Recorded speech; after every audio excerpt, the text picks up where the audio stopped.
नमस्कार, मैं हूं पराग गुप्ता और आप देख रहे हैं इंडिया न्यूज उत्तर प्रदेश उत्तराखंड।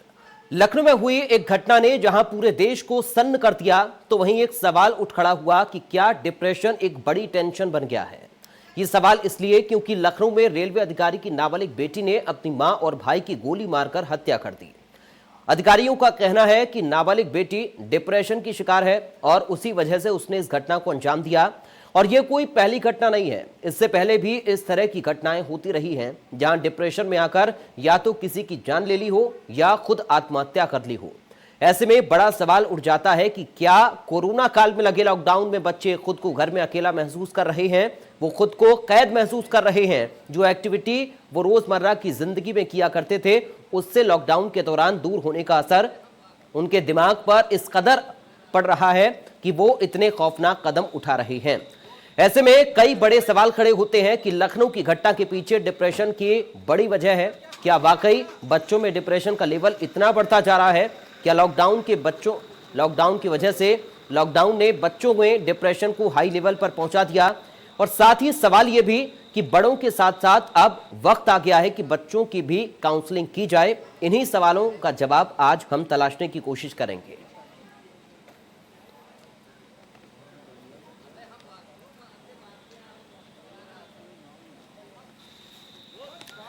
तो लखनऊ की घटना के पीछे डिप्रेशन की वजह सामने आ रही है और सवाल अब यहां पर डिप्रेशन को लेकर भी है कि क्या इस हद तक डिप्रेशन का शिकार आजकल बच्चे हो रहे हैं कि इतनी खौफनाक घटना हो जाती है। लखनऊ में एक बच्ची जो नाबालिग है, ये कहा जा रहा है कि वो डिप्रेशन का शिकार है और इसी वजह से उसने अपनी मां और भाई का कत्ल कर दिया। फिलहाल लखनऊ में इस डबल मर्डर के बाद सनसनी फैल गई थी। पुलिस अपने स्तर पर जांच पड़ताल कर रही थी और कुछ ही घंटों बाद पुलिस ने खुलासा भी इस पूरे मामले पर कर दिया। वजह लड़की का डिप्रेशन में होना सामने आई। यह घटना नंबर 1 गनशॉट इंजरी से हुई थी। दोनों की मृत्यु हो गई है। बेटे को सर में गोली लगी थी। जो मदर हैं उनको देखकर समझना होगा कि कहाँ गोली लगी है, चूँकि ब्लड बहुत था। नंबर 2, पूरे घटनाक्रम से जब इसके इन्वेस्टिगेशन को साइंटिफिकली किया गया है तो यह बात प्रकाश में आई है कि इनकी बेटी जो जुवेनाइल है उसने किया है, नाम मैं नहीं डिस्क्लोज करूँगा, और उसने यह दोनों माँ और भाई दोनों को गोली मारी है। और जो अपेरेंटली उसके निशानदेही पर वेपन बरामद हो गया है। जब पूछताछ हुई इससे तो इसने कन्फेस कर दिया है क्राइम को। उसने पूछताछ में यह भी बताया कि आज उसने अपने को भी काफ़ी वुंड्स रेज़र से इन्फ्लिक्ट किया है। वह रेज़र इसने बरामद करा दिया है। बैंडेज दाहिने हाथ में लगाई हुई थी, उसे खोलने पर वह पूरे वुंड्स भी दिख रहे हैं। उसके दूसरे हाथ में पुराने वुंड्स भी दिख रहे हैं। जो अभी तक थोड़ी सी पूछताछ में समझ में आया है कि that she is in depression, और हम नियमानुसार उसे बाल संप्रेक्षण गृह में भेजेंगे। पर उसके पहले will take care of her as well. इसके फादर आ रहे हैं, is on way to Lucknow, और इसके नाना और पूरा परिवार है, उनके सामने ही यह पूछताछ हुई है। यह घटना नंबर 1 गनशॉट इंजरी से हुई थी। और कई सारे सवाल हैं इस घटना को लेकर। आज उन्हीं सवालों का जवाब हम तलाशने की कोशिश करेंगे। मेरे साथ कुछ खास मेहमान जुड़े हैं। परिचय आपका मैं उन खास मेहमानों से करा दूं। मेरे साथ है वरिष्ठ पत्रकार विजय उपाध्याय। विजय उपाध्याय जी, आपका स्वागत है इंडिया न्यूज पर हमारे साथ जुड़ने के लिए। साथ ही लक्ष्मी नारायण है जो पूर्व IPS हैं। लक्ष्मी नारायण जी, आपका भी स्वागत है। सर, आप ही के पास सबसे पहले मैं आ रहा हूँ लक्ष्मी नारायण जी, क्योंकि आपने पुलिस में अपनी सेवाएं दी हैं, आपने तमाम ऐसे केसों को देखा होगा, कई स्टडीज आपने की होंगी। आपका अनुभव क्या कुछ कहता है इस घटना को लेकर?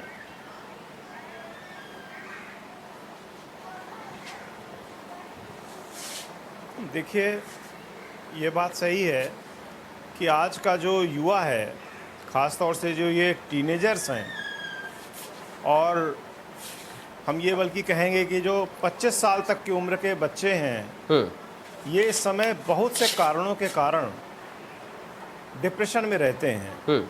अगर हम कारणों की बात करें तो एक जो सबसे पहला कारण आजकल सामने आ रहा है वो है प्रतिस्पर्धा जी। आजकल हर माँ बाप ये चाहता है कि उसके बच्चे टॉप करें, उसके बच्चे अव्वल आवें जी, और ये सभी के लिए संभव निश्चित रूप से नहीं हो पाता है। दूसरा जो कारण समझ में आता है कि बच्चे स्वयं इस बात से बड़े डरे हुए रहते हैं कि यदि उनकी पढ़ाई पूरी हो जाती है या कुछ कर लेते हैं तो कहीं उनको जॉब मिलेगा की नहीं मिलेगा, क्योंकि जो प्रॉब्लम अनएम्प्लॉयमेंट की यहाँ पर है हमारे देश में वो काफ़ी गंभीर है और उसको अलग से एड्रेस करने की ज़रूरत है जो शायद नहीं हो रहा है। और तीसरी बात जो है, ये जो वर्तमान में आजकल कोरोना की वजह से जो सोशल मीडिया में इतना चल रहा है, कोरोना का भय, और कोरोना काल में निकल करके आप कहीं जाते हैं, आपको कोरोना हो गया तो आपको क्या होगा, आप परिवार को भी दे देंगे, आप बहुत से लोगों को कर देंगे। तो ये सारी चीज़ों को लेकर के एक डिप्रेशन की स्थिति बनती चली जा रही है बच्चों के बीच में भी, और 25 साल तक के नवयुवकों तक मैं कह सकता हूं कि इसमें ये स्थितियां हैं जी। और डिप्रेशन के कारण हमेशा आदमी ऐसी हरकतें कर बैठता है, सबसे पहले तो वो अपने को ही कष्ट देना चाहता है, कभी वो मरने का प्रयास करता है, कभी वो अपने में फांसी लगा लेगा या अपने को काटेगा, या कभी इसलिए उसको लगता है कि जो कारण है, मुझे लगता है कि मेरे न होने पे या मेरी वजह से किसी मेरे पारिवारिक कष्ट, लोगों को कष्ट हो जाएगा, तो उनको भी मार देते हैं। तो ये घटना जो है ये दूसरे किस्म की है, जिसमें कि बच्ची को लगता है कि मैं हूं इस परिवार की समस्या, तो ये पूरा परिवार नष्ट हो जाएगा, कोरोना आ गया है, मैं कुछ कर नहीं पा रही हूं, मैं आगे नहीं बढ़ पाऊंगी, तो मैं सबको नष्ट कर दूं। तो ये जो एक भावना पैदा हो जाती है, इसको हीन भावना हम कहते हैं, इसको एड्रेस करने की जरूरत है, और मूल समस्याएं उसको भी एड्रेस करना चाहिए सरकार के द्वारा। खास तौर से प्रॉब्लम ऑफ अनएम्प्लॉयमेंट हमारे देश के डिप्रेशन का बहुत बड़ा कारण है जी, और इसको दूर करने के लिए कहीं ना कहीं पर स्वरोजगार योजनाओं को त्वरित गति से कार्रवाई करना पड़ेगा। ठीक है सर, आप बने रहिए। विजय उपाध्याय जी, सर आपका रुख मैं कर रहा हूँ। जी पराग जी। जी विजय उपाध्याय जी, सर आपका अनुभव क्या कुछ कहता है, क्योंकि पिछले कई समय से हमने इस साल में कई ऐसी घटनाएं देखी हैं जिनकी उम्मीद शायद हमने नहीं की थी, कई बड़ी हस्तियों को हमने खो दिया, कई सारी ऐसी घटनाएं हुई हैं, कोरोना काल चल रहा है, कई समस्याएं लोगों की जिंदगी में आ गई हैं, इस बात को नकारा नहीं जा सकता है।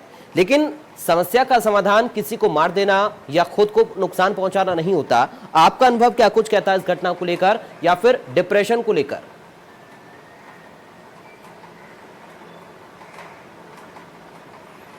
देखिए, मेरा तो कोई अनुभव नहीं है, लेकिन जो इस बारे में मैंने पढ़ा और समझा है वो मैं आपको बताता हूँ। दरअसल जो टीन एज में बच्चे होते हैं उनकी हार्मोनल चेंज होता है बॉडी में, उनके सोचने की पद्धति नए सिरे से रीसेटल करती है, अच्छे एक अलग किस्म से सोचना शुरू करते हैं वो, और समाज को देखने का उनका एक नज़रिया होता है जिसमें समाज, परिवार, सारी चीज़ें, जितने इंग्रेडिएंट हैं आपकी सोसाइटी में, उनको लेके वो लोग सोचना शुरू करते हैं। लेकिन जो उनकी पर्सनालिटी में चेंज आते हैं, उनकी बॉडी में और पर्सनालिटी में जो चेंज आते हैं वो हार्मोनल चेंज होते हैं जी। ऐसे में बच्चों में जो चेंजेस आते हैं, नए बदलाव आते हैं, उसकी वजह से कई बार बच्चे डिप्रेशन में जाते हैं या अपने को एटमॉस्फेयर से एडजस्ट करने में उनको दिक्कत आती है जी। तो यहाँ पे माँ बाप और जो उनके परिवार के लोग हैं उनकी भूमिका बहुत इंपॉर्टेंट हो जाती है कि वो उनको सही गाइडेंस दें और उनको सही ढंग से शिक्षित करें, बताएं, जागरूक करें, जानकारी दें। और हमारे यहाँ तो बहुत पुराने समय से इस बात की परंपरा है कि जो हमारे किशोर वय के बच्चे हैं, चाहे बालक हों या बालिका हों, उनके लिए खास ध्यान देने की बात है परिवार के द्वारा। और यही कहा जाता है कि यही उम्र होती है बनने या बिगड़ने की। तो वजह इसीलिए ये बात कही गई, हजारों साल के अनुभव के निचोड़ के तौर पे कही गई कि इस उम्र में जो चीजें एडॉप्ट करेगा बालक या बालिका, उससे उसकी जिंदगी का आगे का रास्ता तय होता है। अब कोई एक नेशनल लेवल की शूटर है, एक अच्छी खिलाड़ी है, अचानक वो डिप्रेशन में है, तो निश्चित तौर पे मुझे लगता है कि मैं तो डॉक्टर तो हूं नहीं, ना मनोचिकित्सक हूं, लेकिन मेरा अनुमान है कि कुछ हार्मोनल डिसऑर्डर की प्रॉब्लम रही होगी उस लड़की को, जिसकी वजह से उसने इतना बड़ा कदम उठा लिया और खुद को भी नुकसान पहुंचा रही है। और इस बात को शायद परिवार को पकड़ में नहीं आया, वो लोग समझने में नाकाम रहे कि जो बच्ची अपने हाथ पे ब्लेड से काट रही है लगातार, उसे तत्काल एक अच्छे मनोचिकित्सक से या एक अच्छे जानकार व्यक्ति से मिलवाना चाहिए। और शायद ये चूक बहुत भारी पड़ी है वाजपेयी परिवार को जी। अगर समय से उन्होंने इस बात को नोटिस कर लिया होता, लड़की की मां ने नोटिस कर लिया होता, तो शायद ये इतनी बड़ी घटना, कल जो घटना हुई है, वो ना होती। देखिए, इसमें दूसरे और अवयवों की बात करना, इंग्रेडिएंट्स की बात करने की कोई जरूरत नहीं। किशोर वय में रोजगार की कोई बात नहीं करता, क्योंकि वो किशोर वय में तो लोग समझते हैं दुनिया को हम अपने हिसाब से चलाएंगे, अपने हिसाब से बदलेंगे और अपने हिसाब से काम करेंगे, तो रोजगार उनके लिए उतना बड़ा इशू नहीं है। और ऐसे परिवार में जहां बहुत संपन्न परिवार हो, जो एक एग्जीक्यूटिव डायरेक्टर रेलवे के हो, उनका परिवार हो, तो निश्चित तौर पे बच्चे अनएम्प्लॉयमेंट को लेके सोचे, ऐसा मैं नहीं मानता हूं। और किशोर वय में निश्चित तौर पे एम्प्लॉयमेंट अनएम्प्लॉयमेंट की चीजों पे कोई खास डिस्कशन नहीं होता है, लेकिन जो हार्मोनल चेंजेस होते हैं जिसकी वजह से पर्सनालिटी में बदलाव आता है, वो एक दौर ऐसा होता है जहां बच्चों को बहुत सावधानी से केयर करने की जरूरत होती है। ठीक है सर, हमारे साथ मनोचिकित्सक हैं निवेदिता डोगरा। निवेदिता जी, आपका स्वागत है। और इस चर्चा में अब मैं आपके पास आ रहा हूं क्योंकि आपके करियर में कई सारे केस डिप्रेशन के आए होंगे, आपका काफ़ी अनुभव रहा होगा इस फील्ड में। किस तरह से और किस एज के बच्चों में ज़्यादा प्रभाव इसका रहता है, या फिर लखनऊ की घटना को लेकर आपका अनुभव क्या कहता है? जी, तो सबसे पहले मैं ये बोलना चाहूँगी कि डिप्रेशन एक क्लिनिकल डिसऑर्डर है जी। हम लोग डिप्रेशन शब्द बहुत ही इजीली यूज कर देते हैं, कभी भी कहीं भी डाल देते हैं। आज मेरी मम्मी ने मुझे डांट दिया तो मुझे डिप्रेशन हो रहा है, आज मुझे खेलने को नहीं मिला तो मुझे डिप्रेशन हो रहा है। हम लोग डिप्रेशन हर रोज ऐसे यूज करते हैं जैसे कि हम लोग ये बोल रहे हैं कि हम दुखी हैं या हम परेशान हैं, लेकिन डिप्रेशन एक बहुत ही बड़ा टर्म है, ये एक डिसऑर्डर है और इसको प्रॉपर डायग्नोसिस की जरूरत है जी। जब तक एक साइकियाट्रिस्ट आपको डायग्नोस करके नहीं बोलता, आपके सिम्टम्स देख के जो 6 महीने तक प्रेवलेंट रहते हैं, अगर आप में वो सिम्टम्स नहीं है तो आप डिप्रेस्ड नहीं है। लेकिन हम लोग डिप्रेशन को इतना कॉमन बना दिया है और हम हर दूसरे इंसान को ये बोलते हैं कि तुम डिप्रेस्ड हो, तुम डिप्रेस्ड हो। तो सबसे पहले तो हमें ये क्लियर करने की जरूरत है कि क्या उस बच्ची को डायग्नोस किया गया था डिप्रेशन या नहीं जी। क्यों बस ऐसे ही बोल दिया कि क्योंकि वो डिप्रेस्ड थी। तो जब तक हमारे पास कोई क्लिनिकल डिसऑर्डर का कोई प्रूफ नहीं है, हम किसी डिसऑर्डर को ऐसे लेबल नहीं कर सकते किसी को लेके। तो वही जैसे आपने मुझे कहा कि हाँ, मेरे पास बच्चे आते हैं और बहुत परेशान होकर और बहुत ही अलग अलग प्रॉब्लम्स को लेकर आते हैं, लेकिन अगर मैं उनको आते ही कहूँ कि तुम्हें डिसऑर्डर है डिप्रेशन का, तो वो शायद उसी पे अपनी लाइफ बेस करेंगे और वैसे ही जीने लग जाएंगे। तो हेलो जी जी, आपकी आवाज आ रही है मैडम, आप बोलिए।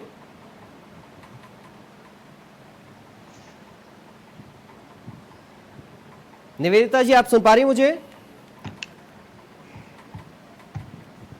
चलिए, लगता है हमारा संपर्क टूट गया, दोबारा उनके पास हम जाएंगे और जुड़ेंगे। लेकिन लक्ष्मी नारायण जी सर, आपके पास मैं आ रहा हूं क्योंकि अभी निवेदिता डोगरा जो कह रही थी कि डिप्रेशन एक ऐसा शब्द है जिसको हम कभी भी इस्तेमाल कर देते हैं, परेशानी के तौर पर डिप्रेशन का इस्तेमाल कर दिया जाता है, लेकिन एक ये बड़ा टर्म है, इसको समझने के लिए एक मनोचिकित्सक की आवश्यकता होती है। और इस केस को लेकर अगर मैं कहूँ, क्योंकि जैसा भी निवेदिता जी भी कह रही थी कि उस बच्ची की काउंसलिंग होनी चाहिए, क्या मेडिकल उसका बैकग्राउंड रहा है या फिर किस तरह से उसका इलाज चला है, अगर पहले से वो डिप्रेशन में थी, अगर परिवार वाले ऐसा कह रहे हैं, तो इस केस को लेकर बच्ची को लेकर और ज्यादा अब जांच पड़ताल करने की जरूरत है मेडिकल के क्षेत्र में उसको लेकर।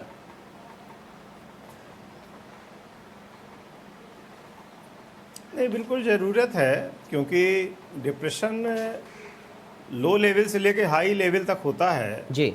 और डिप्रेशन में कोई भी रास्ता निकाला जाता है, कोई भी रास्ता निकल आता है, और बच्चे किसी भी प्रकार से अपने को मैनिफेस्ट करते हैं, अपने को दिखाते हैं। कई बार बच्चे अटेंशन ड्रॉ करने के लिए अजीब सी हरकतें करते हैं, कई बार वो जानबूझ के बीमार पड़ने की एक्टिंग करते हैं। तो ये सब कई बार अटेंशन ड्रॉ करने का भी होता है। परिवारों में आजकल क्या है कि माता पिता जो है पता नहीं क्यों बच्चों को समय नहीं दे पाते हैं, और वो अपना खुद ही ताना बाना बुनता रहता है, सामाजिक जो चीजें आती रहती हैं उससे वो प्रभावित होता रहता है, और वो अपने बहुत से भविष्य को लेकर के, पढ़ाई को लेके, कैरियर को लेके, आपको जान के ताज्जुब होगा कि आजकल कक्षा 5 के बच्चों की कैरियर काउंसलिंग होने लगी है जी। तो अब आप ये समझ लीजिए कि बात एम्प्लॉयमेंट की कक्षा 5 से जोड़ दी जाती है। तो इसलिए मैं ये बात कह रहा हूं कि बच्चे को अपना भविष्य हमेशा बड़ा अंधकार में दिख रहा है आजकल। यद्यपि बच्चे चीयरफुली करते हैं, काम करते हैं, सेलेक्ट भी होते हैं, नौकरी भी करते हैं, सब करते हैं, लेकिन कुछ बच्चे उससे भय खा जाते हैं और उससे डिप्रेशन में आ जाते हैं। पढ़ाई को लेकर भी कभी कभी क्लास में प्रतिस्पर्धा चलती है, उसमें डिवीजन को लेकर के माँ बाप एक्चुअली अपने बच्चों से अंतरा मन से बात नहीं करते हैं। और मैं ये समझता हूं कि ये फैमिली का सबसे बड़ा ड्रॉबैक है। यदि माँ बाप अपने बच्चों से एक रूप में, रेगुलर रूप में बात करें, मिलें, उसके आने जाने के बारे में पूछें, पहले क्या हुआ 24 घंटे में, आगे क्या प्लान है, कैसे क्या है बेटा, तो आप देखिए कि ये डिप्रेशन का मामला आएगा ही नहीं। लेकिन होता ही नहीं है। जैसे अभी इसी परिवार में देख लीजिए, फादर यहाँ पोस्टेड ही नहीं है जी, तो एक बहुत बड़ा टुकड़ा कट गया। अब बाकी बची मदर। अब मदर को भी अपना, आजकल एक सोशल मीडिया चल गया है, इसमें सारा समय गुजर जाता है सोशल मीडिया में, कभी क्लब का। तो बच्चों के साथ जो इंटरेक्शन होना चाहिए फैमिली का, जो पहले हुआ करता था, वो आज नहीं हो रहा है। और ये बहुत बड़ा ड्रॉबैक है हमारे पूरे इस सिस्टम का। इसको रोकने की जरूरत है, और ये हम सभी रोक सकते हैं, और हमें ही रोकना पड़ेगा। कोई इसमें सरकार आके नहीं रोकने लगेगी। परिवार को तो परिवार खुद ही बनाना पड़ता है, और जो जब नहीं बनता है तो समस्याएं आती हैं। ठीक है, तो मेरा तो यही कहना है कि ये बात तो सही है, लेकिन साथ में जो समस्याएं हैं समाज की, जी, आप देख रहे हैं तरह तरह की घटनाओं का प्रभाव भी तो बच्चों पे ही पड़ता है ना। बिल्कुल, कहीं पे कुछ हो जा रहा है, आप देख ही रहे हैं ना किस तरह की घटनाएं बिल्कुल, आ रही हैं। बहुत हद तक माहौल का फर्क यहाँ पर पड़ता है। आप सही कह रहे हैं सर, कि इसको हम आपको क्या बताएं जी, इन सब का। जी, विजय उपाध्याय जी आपके पास में आऊंगा सर, लेकिन उससे पहले निवेदिता जी हमारे साथ जुड़ गए हैं, जिनका संपर्क हमसे कट गया था। निवेदिता जी, आपने जिस तरह से बताया कि डिप्रेशन को हमें हल्के में नहीं लेना चाहिए, डिप्रेशन एक बड़ी समस्या भी है, क्योंकि डिप्रेशन को अगर देखा जाए तो इसकी वजह से कई घटनाएं हमने देखी हैं।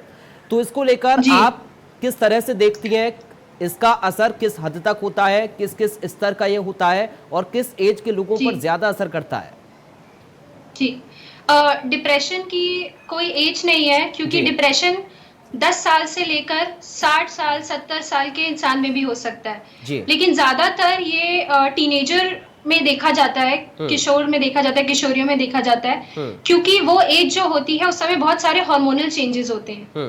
तो उन हार्मोनल चेंजेस को लेते हुए उस एज में डिप्रेशन बहुत ज्यादा होता है। और डिप्रेशन से रिलेटेड, जैसे हमारा जो अभी केस हुआ है, उसमें वो बच्ची एक किताब पढ़ रही थी।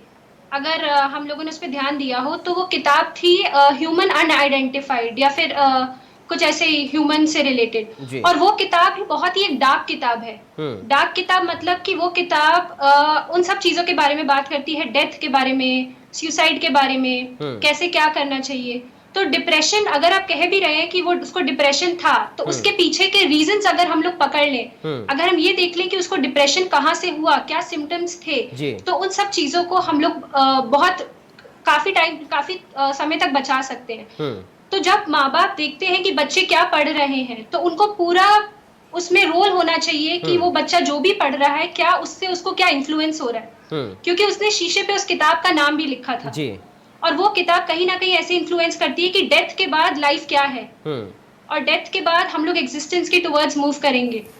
तो जो किताबें आप पढ़ रहे हैं या जो चीजें आप कर रहे हैं, क्योंकि आजकल ये है कि जितना पढ़िए उतना अच्छा है, लेकिन ये जानना बहुत जरूरी है पेरेंट्स के लिए स्पेशली, कि बच्चे क्या पढ़ रहे हैं और वो किस चीज में उनको लीड कर रहा है और वो कहाँ उनको ले जा रहा है। तो जरूरी नहीं है कि उस बच्ची को डिप्रेशन ही हो, क्या पता वो बच्ची इतनी सजेस्टेबल हो कि कोई ऐसी किताब पढ़ के उसने कोई डिसीजन लिया हो या कोई इन्फ्लुएंस हुई हो उस चीज से। तो हम हर चीज को डिप्रेशन में लेबल नहीं कर सकते हैं। और भी बहुत चीजें होती हैं जो बहुत सारी घटनाओं को हिस्सा लेती हैं, बहुत सारी घटनाएं होती हैं जिन चीजों की वजह से। तो हमें वो सब चीजें भी बहुत ध्यान में रखना चाहिए कि बच्चा क्या पढ़ रहा है, बच्चा क्या कर रहा है, और बच्चा किस चीज में इन्वॉल्व है, और सोशल मीडिया पे भी वो क्या कर रहा है। हम ब्लू व्हेल गेम को नहीं भूल सकते। ब्लू व्हेल गेम भी यही चीज थी, बिल्कुल, कि बच्चे कैसे इन्फ्लुएंस होके कुछ कर रहे हैं। ठीक है निवेदिता जी, मैं आपके पास लौटूंगा, आप बने रहिए। विजय उपाध्याय जी भी हमारे साथ जुड़े हुए। विजय जी, क्योंकि जैसा भी लक्ष्मी नारायण जी भी कह रहे थे और निवेदिता जी भी कह रही थी कि बच्चों के साथ इंटरेक्शन बहुत ज़रूरी है, बच्चों पर ध्यान देने की आवश्यकता है। बच्चे क्या कर रहे हैं, क्या पढ़ रहे हैं, क्या लिख रहे हैं, क्या सोच रहे हैं, किन लोगों से बात कर रहे हैं, किस तरीके की चीज़ों में इन्वॉल्व हैं, ये यहाँ पर सबसे ज़्यादा महत्वपूर्ण दिखता है।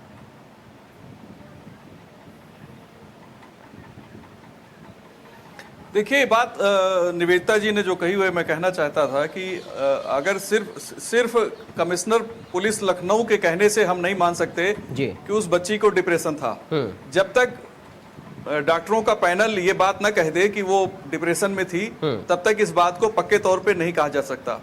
पुलिस अधिकारी डॉक्टर नहीं है, बिल्कुल, और ये कोई डिप्रेशन में है कि नहीं है, ये एक डॉक्टर का पैनल ही, एक कमेटी ही डिसाइड कर सकती है। तो हम इस डिबेट में इस बात को बार बार फोकस कर रहे हैं कि लड़की डिप्रेशन में थी। हो सकता है डिप्रेशन में न हो, और भी कोई कारण हो, जैसा डॉक्टर निवेदिता कह रही हैं। तो मैं डॉक्टर निवेदिता से पूरी तरीके से सहमत हूं। कई ऐसे पहलू हैं, कई ऐसे आयाम हैं बच्चों के बारे में जो पेरेंट अब नहीं जानते हैं। बच्चों के हाथ में पूरी दुनिया है, मोबाइल है, और बच्चे वो चीजें पढ़ते हैं, वो चीजें जानने की कोशिश करते हैं जो चीजें बड़े अभी नहीं, बहुत से लोग नहीं जानते हैं। हमारी पीढ़ी के लोग और लक्ष्मी नारायण जी की पीढ़ी के लोग नहीं जानते हैं कि चीजें किस तरीके से काम करती हैं, लेकिन उसके बारे में बच्चों को जानकारी बहुत कम उम्र में हो जाती है जी। और जहां तक बात है डरावनी चीजों को लेकर या कुछ हॉरर चीजों को लेकर, तो बच्चों के लिए तो ये फन है और सगल है। ढेर सारी ऐसे क्लब बने हैं जहां ये जो हॉरर चीजें हैं उससे बच्चों रूबरू होते हैं, उसको फन के तौर पे एंजॉय करते हैं। तो जैसा डॉक्टर निवेदिता कह रही है, कोई कारण क्या है, पक्के तौर पे ये जानना एक डॉक्टर ही समझ सकता है, कोई पुलिस अफसर नहीं समझ सकता है। और जहां तक बच्चों के केयर की बात है, देखिए हर माँ बाप अपने बच्चों को अच्छे ढंग से केयर करना चाहता है और करता है, लेकिन कहीं अगर कोई चूक हो गई तो फिर पूरी उसकी पेरेंटिंग पे सवाल होता है कि शायद माँ नहीं देखभाल कर रही थी या पिता नहीं देखभाल कर रहा था। लेकिन कई बार ऐसा होता है कि ज्यादा देखभाल में भी बच्चे बिगड़ जाते हैं। ऐसे भी ढेर सारे अनुभव हैं हमारे आसपास, और ये कोई गारंटी नहीं है कि अगर बच्चों को आपने बहुत देखभाल किया तो बच्चा बहुत अच्छा निकलेगा, बहुत अच्छा मनुष्य होगा। ऐसा कहना बहुत मुश्किल है, क्योंकि बच्चे क्या अडॉप्ट कर रहे हैं, क्या उनके अंदर चाहत है, किस तरीके की चीजें वो सीखना चाहते हैं, उनका झुकाव कैसा है, इन सारी चीजों को समझना अलग किस्म का काम है, और एक अच्छा मनोवैज्ञानिक, एक चिकित्सक ही कर सकता है। ठीक है, लेकिन एक माँ बाप के तौर पे जो हमारी भूमिका है, वो हमारे शास्त्रों में, हमारे सामाजिक परंपराओं में वो चीजें हमारे पास हैं। हाँ, जो पहले सामूहिक परिवार हुआ करता था वो न्यूक्लियस परिवार में कन्वर्ट हो गया, तो उसकी एक समस्याएं हैं। यहाँ पे भाई की चाहत अलग है, बहन की चाहत अलग है, माँ कुछ और करना चाहती है, सबके अपने जीवन जीने की अपनी एक शैली है, और कोई किसी में इंटरफेयर भी नहीं चाहता। कई बार बच्चे ऐसा भी चाहते हैं कि आप हमारे जीवन में इंटरफेयर न करिए, लेकिन एक टीन एज के बच्चे में एक लड़का है या एक लड़की है, तो वहां पे जब टेस्टोस्टेरोन और प्रोजेस्टेरोन हार्मोन जब अपना रोल प्ले करते हैं, तो किस तरीके से बच्चे में कैसे विचार आ रहे हैं वो समझना बहुत ही मुश्किल है। और पुराने जमाने में जब सामूहिक परिवार होते थे तो वहां पे बच्चों को ढेर सारी चीजें सीखने को मिल जाती थी, लेकिन आज उन्हें खुद से सारी चीजें समझनी है, खुद से आगे बढ़ना है। और जाहिर है कि खुद से अगर वो सीखेंगे तो कुछ भी सीख सकते हैं, कुछ भी सीख सकते हैं, कुछ भी पढ़ सकते हैं, कुछ भी उनके दिमाग में आ सकता है। लेकिन निवेदिता जी, जिस तरह से आप जिक्र कर रही थी, उस बच्ची ने मिरर पर लिखा था डिस्क्वालिफाइड ह्यूमन, और वो एक किताब से जुड़ा हुआ शब्द है, क्योंकि उस किताब का भी आपने अभी जिक्र किया था और बताए थे उस किताब में क्या है। इसका हम क्या मतलब समझें? क्या मिरर पर ये वर्ड लिखकर वो खुद को शूट करना चाह रही थी, या क्या उसके दिमाग में उस वक्त रहा होगा? जी देखिए, जितना मैंने उस किताब के बारे में पढ़ा है, उस किताब में डार्क इल्यूमिनेशन है। मतलब कि वो किताब ये बताती है कि सुसाइड के बाद या फिर मरने के बाद आपकी जिंदगी कैसी होगी जी। और मरने के बाद आप एग्जिस्टेंस के टुवर्ड्स मूव कर रहे हैं। तो अब वो बच्ची खुद को करना चाहती थी कि अपने भाई और अपनी माँ को उस एग्जिस्टेंस के टुवर्ड्स मूव करना चाहती थी, ये कहना बहुत मुश्किल है। वो उससे बात करके ही पता चलेगा, क्योंकि एक जो एज होती है टीनेज वाली, उसमें आपका माइंड बहुत ही वल्नरेबल होता है। तो जो भी आप पढ़ेंगे वो आपको कहीं ना कहीं इन्फ्लुएंस करेगा, और आपकी ब्रेन की मैपिंग वैसे हो जाएगी जी। और जो भी आप पढ़ रहे हैं वो आपकी सच्चाई बन जाती है उस एज में। और जैसे आपको पता है, ये जो पीरियड था लॉकडाउन वाला, उस टाइम पे शायद उसने वो किताब इतनी पढ़ी और उस किताब में वो इतना ज्यादा चली गई कि वो उसको जीने लगी। जो उस किताब का राइटर है, उसने 4 बार सुसाइड कमिट किया, फिर भी वो बच गया। और फिर उसने बताया एंड में कि ये बहुत डार्क किताब है, तो अब आप पे डिपेंड करता है कि आप इसको कैसे इन्फ्लुएंस करते हो या कैसे लेते हो इस किताब को। तो उसने वो किताब से क्या मतलब निकाला या उस किताब से क्या वो जो एग्जिस्टेंस के टुवर्ड्स लीड करने जा रही थी, वो एग्जिस्टेंस क्या थी उसके लिए, ये बता पाना बहुत मुश्किल है। लेकिन ऐसी किताबें जो हैं हमारे मार्केट में बहुत कॉमन है, बहुत मिलती है। बट यही यहाँ पे रोल ये होता है कि कौन सा बच्चा क्या किताब पढ़ रहा है, उसमें स्कूल का, पेरेंट्स का, सबका एक रोल होना चाहिए। क्योंकि इस एज में क्या सही है क्या गलत है बताना बहुत मुश्किल है। क्यूरियोसिटी इस एज में बहुत ज्यादा होती है। तो क्यूरियोसिटी से अगर आपने कुछ पढ़ा और वो बच्ची इतनी सजेस्टेबल थी, सजेस्टेबल मतलब कि उसने कैरेक्टर को अपनी जिंदगी जीने लगी, जो राइटर था उसकी लाइफ वो जीने लगी और वैसे ही उसने एक्शंस लिए जो उस किताब में लिखा हुआ।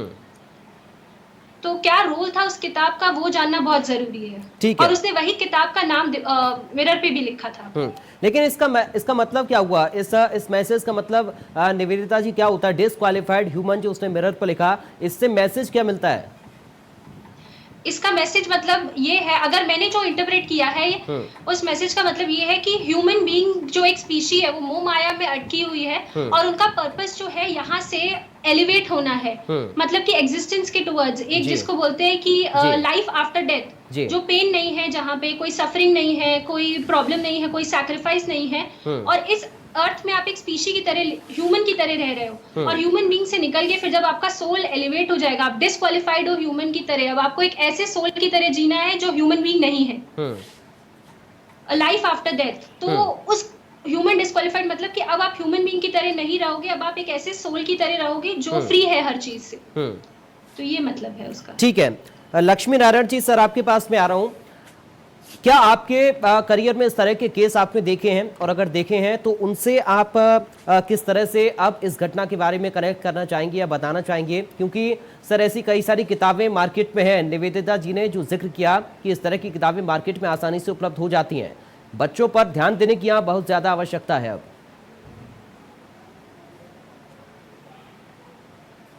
नहीं, बिल्कुल। बहुत पहले मैंने एक मर्डर केस ऐसे ही देखा था जिसमें एक मर्डर थ्रिलर था और उस मर्डर थ्रिलर में जिस तरीके से एक पोर्ट्रे किया था, एक 10 साल की बच्ची ने मर्डर कर दिया था अपने भाई का, छोटे भाई का मार दिया था और वो बिल्कुल एज इट इज घटना जो है रिप्रोड्यूस हो गई थी वहां पे। जी। तो ये बात बिल्कुल सही है कि बच्चों पे पढ़ाई का जो किताबें होती है उसका बहुत प्रभाव पड़ता है और इसीलिए मैंने ये बात कही थी कि पारिवारिक इंटरेक्शन बहुत जरूरी है, ताकि पता चलता रहता है कि कैसी किताब पढ़ रहे हैं, क्या कॉमिक देख रहे हैं, कौन सा टीवी सीरियल देखा जा रहा है, कौन से गेम्स खेले जा रहे हैं। एक अभी गेम आया था, आपको याद होगा, उस गेम को भी लेकर के बड़ा भारी ड्रामा हुआ था, कई लोगों ने सुसाइड किया था उसमें। तो प्रश्न उठता है कि ऐसी चीजों पे हमें पता होना चाहिए। ठीक है, हर पेरेंट उतना जागरूक नहीं हो सकता, लेकिन अगर इंटरेक्शन होगा तो बच्चा खुद ही बताएगा कि इस किताब में ये है या इस गेम में ऐसे ऐसे होता है, तो पकड़ा जा सकता है कि इसका इंक्लिनेशन किस तरफ जा रहा है। तो ये बहुत इंपॉर्टेंट है बच्चों के लिए कि इंटरेक्शन हो प्रॉपर तरीके से, और जो ये सोशल मीडिया का जो है इसमें थोड़ा सा अंकुश लगना जरूरी है, थोड़ा सा देखना चाहिए बच्चों को कि कितना देख रहे हैं। कई बच्चे मैंने देखा है दिन भर इसी में लगे रहते हैं, तो ये बहुत अच्छी बात नहीं है। ये जनरली डिप्रेशन को या यूं समझे एक मानसिक विकार को कहीं ना कहीं जन्म देता है। अगर आप डिप्रेशन ना भी कहें तो आप मानसिक विकार तो कह ही सकते हैं कि कोई ना कोई मानसिक विकार जन्म ले लेता है ऐसी चीजों से, और इसी का शिकार ये बच्ची हो गई है। ठीक है, विजय उपाध्याय जी, सोशल मीडिया का जो चलन बढ़ गया है, क्या उसकी वजह से भी इस तरह के केसेस देखने में आ रहे हैं? और एक सवाल यहाँ पर यह भी है कि कोरोना काल हुआ, लॉकडाउन हुआ, बच्चे घर से बाहर नहीं निकल पाए, स्कूल कॉलेजेस बंद रहे, तमाम जो एक्टिविटी वो अपनी दिनचर्या में करते थे वो सब बंद हो गई, घर में बच्चे कैद हो गए। जाहिर तौर पर अब वो सोशल मीडिया पर ज़्यादा इस्तेमाल करेंगे, सोशल मीडिया का इस्तेमाल करेंगे, वहाँ पर एक्टिव रहेंगे, किताबों को पढ़ेंगे। तो क्या ये भी एक वजह है?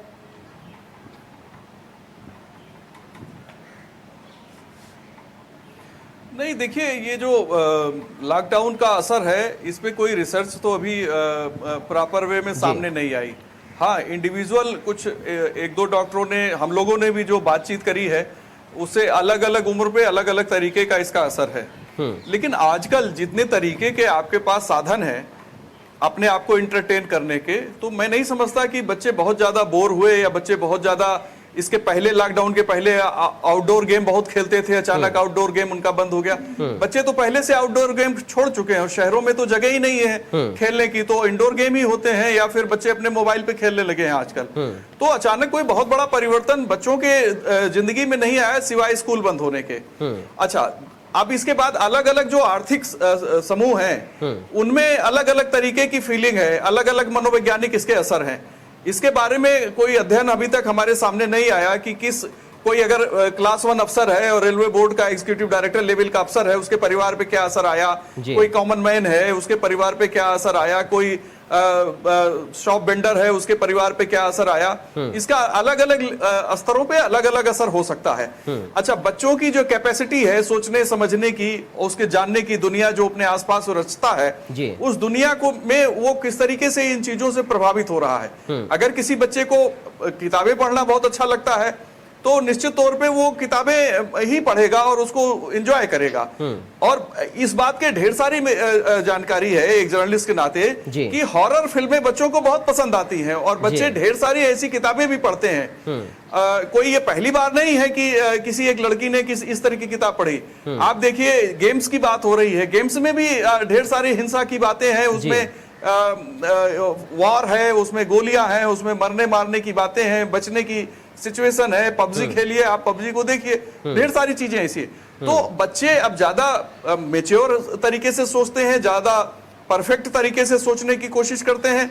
देखिए, ये किसी लाखों बच्चों में कोई एक बच्चे के साथ की घटना है। अब उस घटना के साथ आप सारे बच्चों को कनेक्ट नहीं कर सकते। उसकी अपनी परिस्थितियां, उसकी अपनी जैविक संरचना सोचने समझने की, उसके हार्मोनल किस तरीके के चेंजेज हैं, क्या कोई उसमें अलग किस्म की बात है, तो वो सारी चीजें मुझे लगता है डॉक्टर्स के पैनल में जाने के बाद चीजें तय होंगी। लेकिन पूरी सोसाइटी के बारे में कोई बात कह देना एक साथ ये बहुत आसान नहीं है, क्योंकि आर्थिक स्तरों पे अंतर है, नौकरी के स्तरों पे अंतर है, आपकी लिविंग स्टेटस के हिसाब से अंतर है। अमीनाबाद में या चौक के पुराने इलाके में वहां बच्चे डिप्रेशन में आते नहीं क्योंकि गलियों में खेलते रहते हैं। लेकिन बहुत से ऐसे बच्चे हैं जो डिप्रेशन में भी आते हैं। तो अलग अलग जगहों पे रहने वाले या जो गांव में बच्चे हैं उनके बारे में भी सोचिए आप। तो ढेर सारी ऐसी बातें हैं जिनको आप कहीं एक जैसा लागू नहीं कर सकते हैं। अलग अलग तरीके से सबके बारे में आपको सोचना पड़ेगा। ये बात जरूर है कि माँ बाप को अपने बच्चों को लेके बहुत संजीदा होना चाहिए और ये देखना चाहिए कि बच्चे क्या कर रहे हैं और जरूरत उनको गाइडेंस, जरूरत होने पर उनको गाइडेंस दें, उनको उनके एक मार्गदर्शक के तौर पे उनके साथ खड़े हों। और कई बार मोबाइल ना देने पे भी बच्चे सुसाइड कर लेते हैं। तो ये भी ऐसा नहीं है कि आप रोक सकते हैं। बच्चों को तो जो चाहिए वो आपको प्रोवाइड करना पड़ेगा, लेकिन उसका इस्तेमाल सही हो और बच्चे खुश हों। अल्टीमेट ये है कि बच्चे खुश हों, आपका परिवार खुश हो। उसके लिए आपको क्या करना चाहिए, वो तो माँ बाप की ही जिम्मेदारी या रिलेटिव्स की जिम्मेदारी है। ठीक है निवेदिता जी, डिप्रेशन शुरुआती तौर पर किस तरह से नजर आता है? अगर किसी भी शख्स के अंदर इस तरह के लक्षण हैं तो शुरुआती तौर पर उसको कैसे पहचाना जा सकता है और इसका आखिरकार सलूशन क्या है? कैसे हम किसी को डिप्रेशन से बाहर निकाल सकते हैं?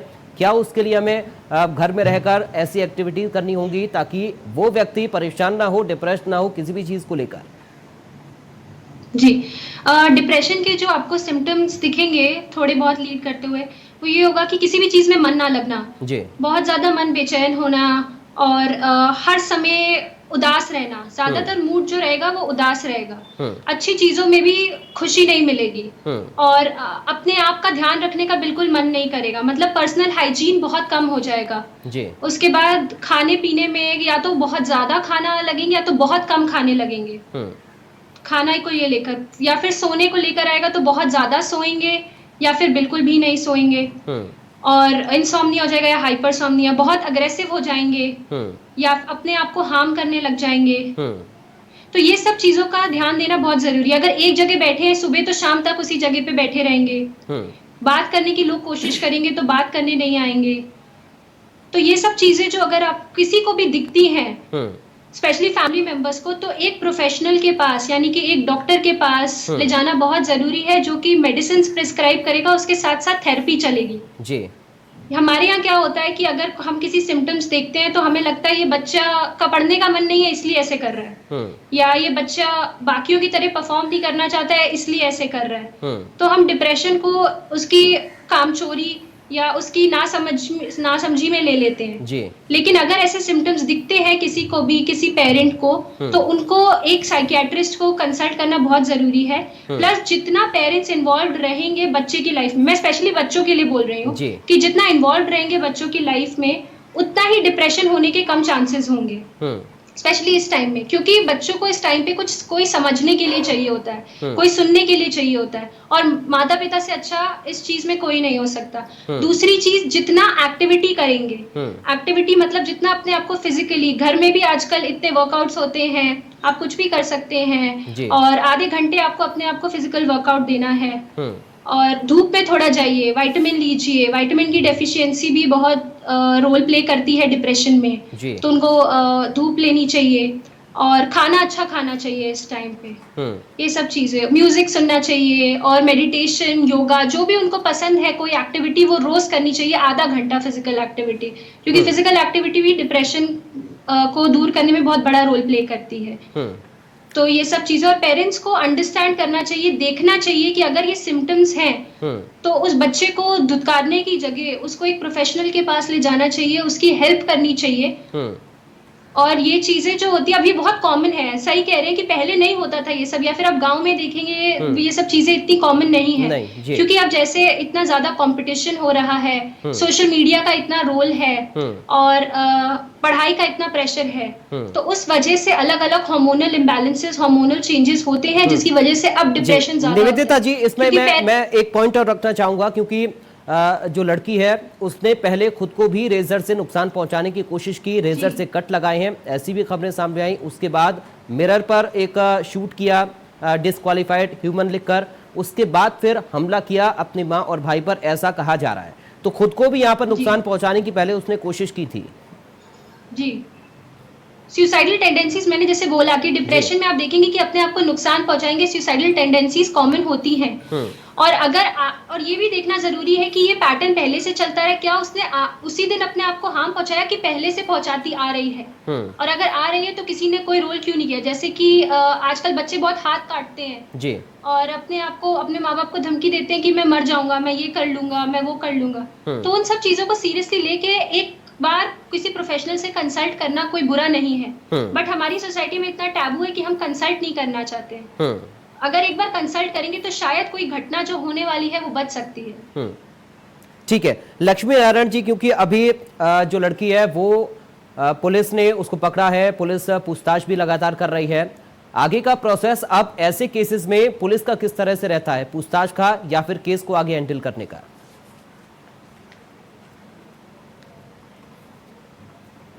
नहीं, पहले तो लड़की से ही डिटेल पूछताछ होती है, और लंबी पूछताछ के बाद सारी चीजें सामने आ जाती हैं। जहां तक इस बात का सवाल है कि वो डिप्रेशन में थी या नहीं थी, एग्जैक्टली मेडिकल टर्मिनोलॉजी के अंतर्गत अगर हम बात करें तो इसको डेफिनेटली रिफर करना पड़ेगा मनोचिकित्सक को, और वो मनोचिकित्सक से रिफर होकर के चीजें भी सामने आ जाएंगी, उसे कंफर्म भी कर देंगी कि यदि वो डिप्रेशन में है या किसी अन्य मनोविकार में है, तो वो चीजें कंफर्म हो जाएंगी, और ये सारी चीजें उसके डिफेंस में जाएंगी।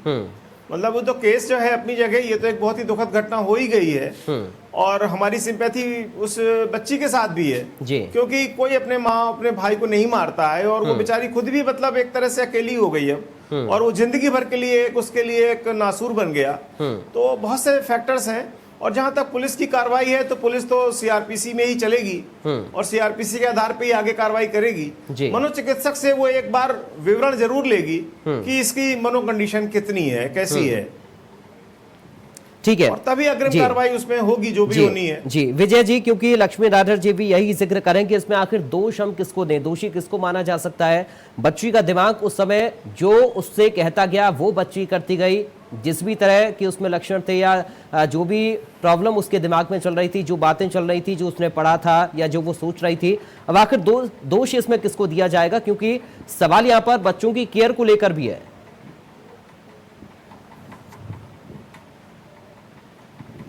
नहीं, देखिए, अभी दोष देने के बारे में सोचना ठीक नहीं है, क्योंकि परिस्थितियां बहुत ही दुखद हैं। एक नाबालिग लड़की जिसने अपने सगे भाई, अपनी माँ की हत्या की जो आरोपी है, आप किसको दोष देंगे? दोष देने का काम तो कोर्ट का है, वो जुवेनाइल है, और जुवेनाइल के हिसाब से उसको मुकदमा चलेगा, उस हिसाब से उसको जो भी सजा कोर्ट देना चाहेगी देगी।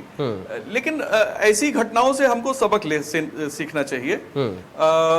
सबक इस तरीके से कि भाई जैसे बच्ची महत्वाकांक्षी थी, ये बात तो सही है कि वो नेशनल लेवल की शूटर थी और उसका एक एम्बिशन था। कई बार क्या होता है कि कुछ बच्चे ऐसे भी हैं जिनमें उतनी क्षमता नहीं होती जितना बड़ा वो सपने देखते हैं।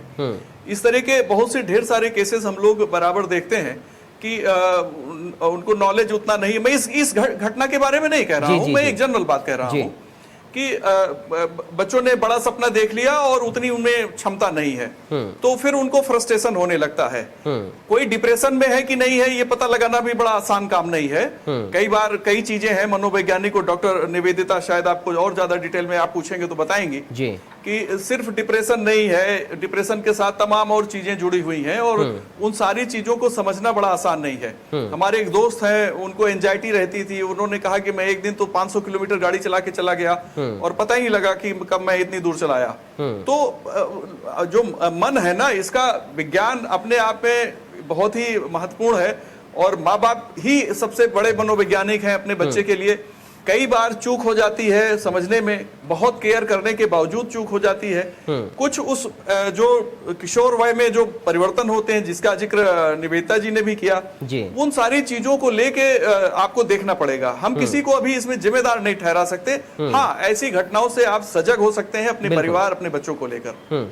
ठीक है निवेदिता जी, क्या बहुत सारी चीजों को इकट्ठा करते हुए डिप्रेशन का एक नाम दिया जा सकता है? देखिए, नाम तो तभी देंगे जब डिप्रेशन भी कब आइडेंटिफाई होता है, जब 6 महीने तक आपको कुछ जैसे 5 सिम्टम में से 3 सिम्टम अगर 6 महीने तक प्रेवलेंट रहते हैं तब आपको डिप्रेशन का टाइटल या फिर डिप्रेशन आपको बोला जाता है।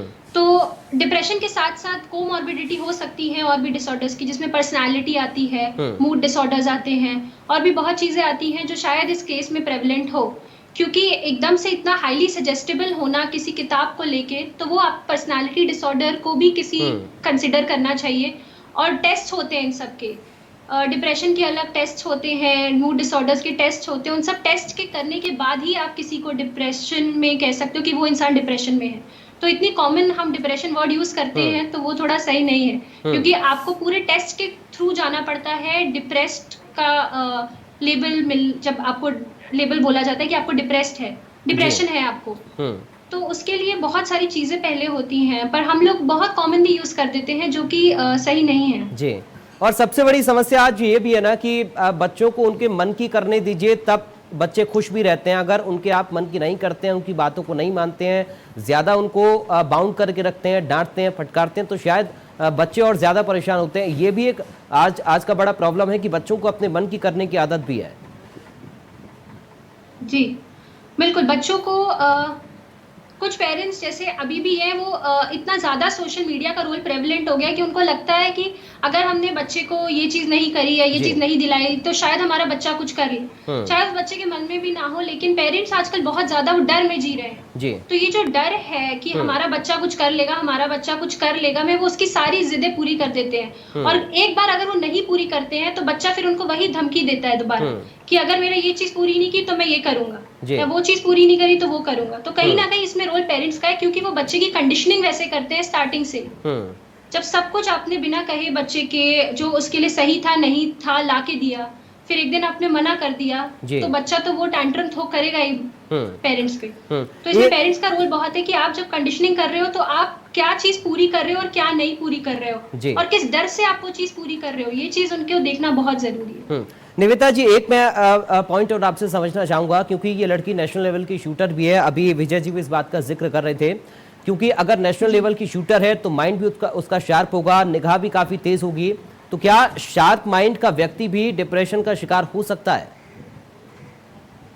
बिल्कुल हो सकता है, क्योंकि आई थिंक इंटेलिजेंस जो होती है, अगर आप देखें तो इंटेलिजेंस 8 तरह की होती है, और उनमें से एक तरह की स्पोर्ट्स इंटेलिजेंस भी होती है, जिसमें कि आप कोई भी फिजिकल एक्टिविटी को लेके कितने इंटेलिजेंट हो। लेकिन बाकी एरियाज में अपने इंटरपर्सनल लाइफ में अपने पेरेंट्स के साथ सोशली आप कैसे इंटरैक्ट कर रहे हो, वो सब एरियाज आपके कैसे हैं, उन चीजों में अगर कोई कमी है तब आप डिप्रेशन में लीड कर सकते हो। तो एक एरिया में इंटेलिजेंट होना और दूसरी चीजों में कहीं ना कहीं कमी होना डिप्रेशन को लीड कर सकता है, बिल्कुल। और जैसे कि जो बहुत ज्यादा ब्राइट माइंड्स होते हैं उनको हर चीज में अचीवमेंट की आदत होती है और उनको हर चीज में एक्सेल करने की आदत होती है। और जब उनको वो एक्सेल पॉइंट तक वो नहीं पहुंच पाते हैं तो भी वो डिप्रेशन के टुवर्ड्स लीड करते हैं, क्योंकि जो वो जो गोल अपने लिए सेट करते हैं और वो गोल तक नहीं पहुंच पाते हैं, तो वो फ्रस्ट्रेशन, एंजाइटी, एंगर, इन सब चीजों को पाइल अप करके फिर वो डिप्रेशन के टुवर्ड्स लीड कर सकता है। ठीक है विजय जी, जरूरत से ज्यादा उम्मीद करना खुद के लिए ये भी घातक साबित हो जाता है, क्योंकि निवेदिता जी जिस तरह से कह रही हैं उसका यही मतलब हम निकाल सकते हैं कि अगर आप खुद के लिए जरूरत से ज्यादा उम्मीद करते हैं या फिर पहले से सोचते हैं कि ये मेरे लिए है, अगर वो आपको नहीं मिल पाया तो फिर आप और ज्यादा परेशान होने लगते हैं।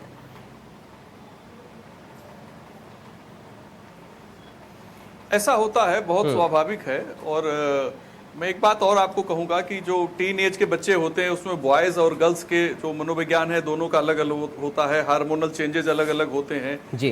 तो उन सारी चीज़ों को, उन सारे पहलुओं को देखना पड़ेगा। और अभी इस केस में भी चूंकि बहुत ही दुखद घटना है और एक परिवार के साथ इससे बड़ी कोई दुखद घटना नहीं हो सकती कि उसकी बेटी भी गिल्टी, उसको आरोपी बनाया गया है और बेटा और माँ जो है वो नहीं रहे इस दुनिया में। तो ये बहुत ही दुखद घटना है। इस घटना को अलग किस्म से रखना चाहिए, अलग तरीके से देखना चाहिए। लेकिन ये जरूर है कि एक ऐसा केस है जहां हमारे जो मनोवैज्ञानिक चिकित्सक हैं उनके लिए अध्ययन का एक सब्जेक्ट है कि उसको ठीक से अध्ययन करें और फिर समाज को अपनी फाइंडिंग दें, तो शायद हम लोगों के लिए एक मार्गदर्शक का काम करेगा। ठीक है लक्ष्मी नारायण जी, एक पुलिस अफसर क्योंकि होने के नाते आप किस तरह से आगे अब देखेंगे, बाकी बच्चों के लिए क्या कुछ सीख होनी चाहिए और माँ बापों को कैसे अपने बच्चों को आगे आप ट्रीट करना चाहिए?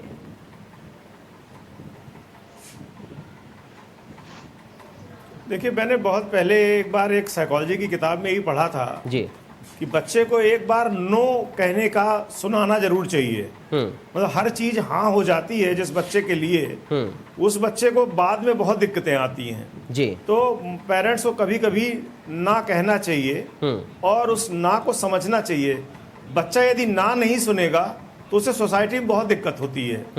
अब रही बात इसकी कि मैंने शुरू में ही कहा था कि बच्चों में और पेरेंट्स के बीच में जितना अच्छा इंटरेक्शन होगा बचपन से बिल्कुल, उतना ही अच्छा बच्चे के लिए भी होगा और फैमिली के लिए भी होगा जी। दूसरा जो एक फिजिकल आउटडोर या फिजिकल वर्क है वो भी बच्चों के लिए बड़ा जरूरी है। मैं देखता हूँ आजकल बच्चे जो हैं बस कॉलेज गए और स्कूल गए और लौट करके आए तो फिर they are confined to their computers, their mobile phones और देयर बुक्स।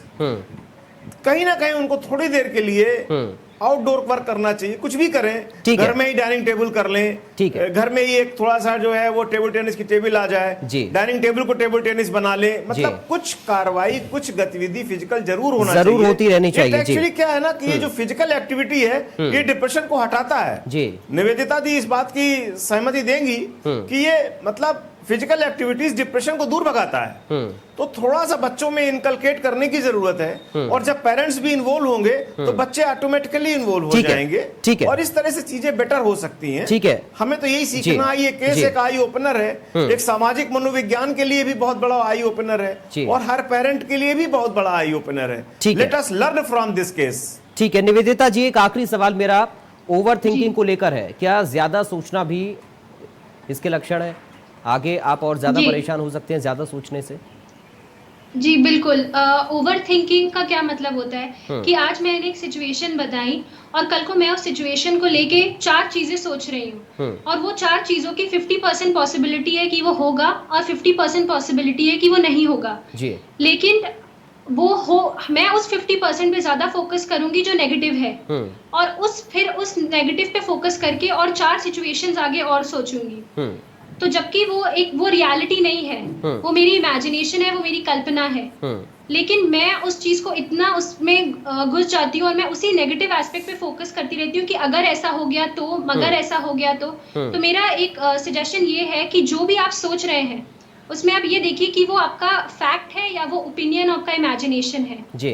तो वो अगर वो लॉजिकल है वो अगर आपको फ्यूचर में हेल्प कर रहा है जी। या फिर अगर वो यूजफुल है आपके लिए, कोई भी थॉट, तभी वो थॉट आपके माइंड में रहने के लिए बना है। लेकिन अगर वो इन 3 क्राइटेरिया में नहीं बैठ रहा है, अगर वो लॉजिकल नहीं है, यूजफुल नहीं है, प्रोडक्टिव नहीं है, तो वो थॉट यूजलेस है। ठीक है, एक आखिरी तो ओवरथिंकिंग, जी ठीक है, क्योंकि आप मनोचिकित्सक भी हैं, मनोचिकित्सक होने के नाते संदेश आप क्या कुछ देना चाहेंगे समाज के लोगों को, और अपने बच्चों के लिए कैसे लोग माँ बाप आगे उनको ट्रीट करें, या फिर क्या आपकी तरफ से संदेश है, क्या कुछ अपील है, किस तरीके से आप उनको बताना चाहेंगे? जी, तो मेरा सबसे पहला अपील ये है कि जो मेंटल हेल्थ को लेके टैबू है और मेंटल हेल्थ को लेके लोगों ने ये एक बनाया हुआ है नजरिया कि अगर पागल हूं तभी मैं एक मनोचिकित्सक या फिर एक मनोवैज्ञानिक के पास जाऊंगा। जी। जरूरत नहीं है, क्योंकि कभी कभार कुछ डे टू डे की ऐसी प्रॉब्लम्स होती हैं जो बढ़ के फिर कोई डिसऑर्डर लीड करती हैं। लेकिन अगर हम उस प्रॉब्लम को पहले ही किसी प्रोफेशनल से बात कर लें या डील कर लें, तो शायद हमें आगे जाके उस चीज के लिए रिग्रेट नहीं होगा। ठीक है, तो एक प्रोफेशनल से कंसल्ट करना बहुत जरूरी है। और पेरेंट्स के लिए सबसे इम्पोर्टेंट ये है कि involve in your child's life, कि आपका बच्चा जो भी कर रहा है, जो पढ़ रहा है, जो देख रहा है और जो भी एक्शन वो ले रहा है, प्लीज उसमें इन्वॉल्व होइए और देखिए कि बच्चा क्या कर रहा है, और उससे बात करिए। और उसको डांटिए नहीं वो जो कर रहा है, बल्कि उसको प्यार से बैठ के समझाइए, क्योंकि डांटेंगे तो भी वो करेगा। ठीक है, बहुत शुक्रिया आपका निवेदिता जी हमारे साथ जुड़ने के लिए, और साथ ही लक्ष्मी नारायण जी आपका शुक्रिया, विजय उपाध्याय जी आपका बहुत शुक्रिया इस चर्चा में शामिल होने के लिए। तो कुल मिलाकर अब बड़ा सवाल यहाँ पर यह है कि बच्चों के साथ इंटरेक्शन जरूरी है, बच्चों को बच्चों के ऊपर ध्यान देना चाहिए माँ बापों को कि आखिर क्या कुछ उनके बच्चे कर रहे हैं, क्या पढ़ रहे हैं, या फिर किस तरह से सोशल मीडिया का इस्तेमाल अगर कर रहे हैं तो उनमें किन चीजों को वो देख रहे हैं। फिलहाल आज के हमारे खास प्रोग्राम में बस इतना ही। आप देखते रहिए India news.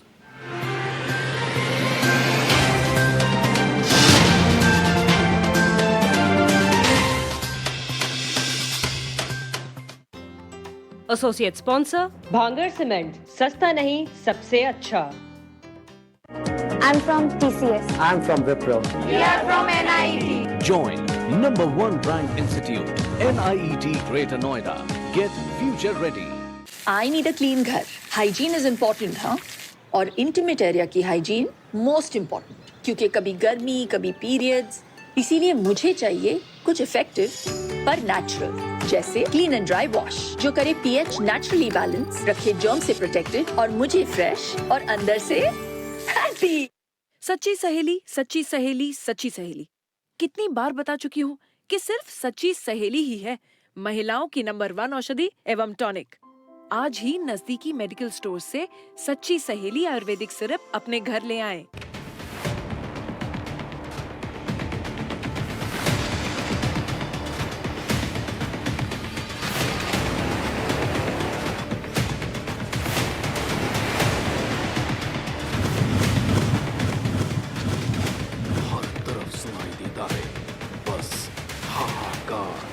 India news Uttar Pradesh Uttarakhand पर रात 9:30 बजे। उसके पास एक बंदूक। जब घर बैठे हैं तो बेकार के चैट ग्रुप्स तो बनेंगे ही। जब बेमतलब के चैट ग्रुप शो टाइम की बत्ती लगा दें, फैमिली के खतरनाक फूफा जी को